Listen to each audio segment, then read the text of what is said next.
हुजूर ने फरमाया किसी बीमार को देख के, मुसीबत वाले को देख के ये दुआ पढ़ो, तुम उस मुसीबत में शिकार नहीं होंगे।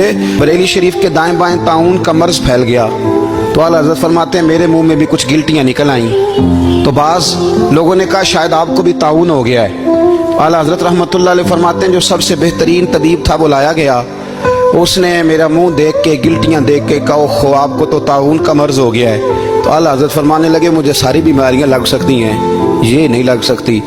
उसने कहा हकीम मैं हूं कि आप हैं? फरमाया नहीं आप ही हैं, पर ये बीमारी मुझे नहीं लग सकती, ये मुझे हो नहीं सकती। उसने इसरार किया तो आला हज़रत रहमतुल्लाह ताला अलैह उसको कहने लगे मियाँ तू जो मर्जी कर लेकिन मुझे ताउन का मर्ज नहीं हो सकता, ये बात तय है। वो नाराज होकर चला गया।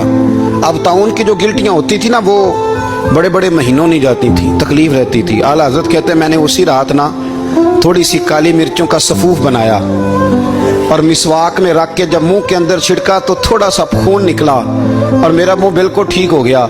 सवेरे मैंने कहा बुलाओ ना अपने हकीम को जो कहता था ताउन हो गया है।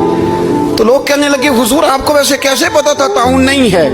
फरमाने लगे पता इस तरह था कि अल्लाह के रसूल सल्लल्लाहु अलैहि वसल्लम ने एक दुआ इरशाद फरमाई है, फरमाया किसी मरीज को देख के पढ़ लो अल्हम्दुलिल्लाहिल्लज़ी मिम्मब्तलाका बिही वफद्दलनी अला कसीरिम मिम्मन खलका तफदीला।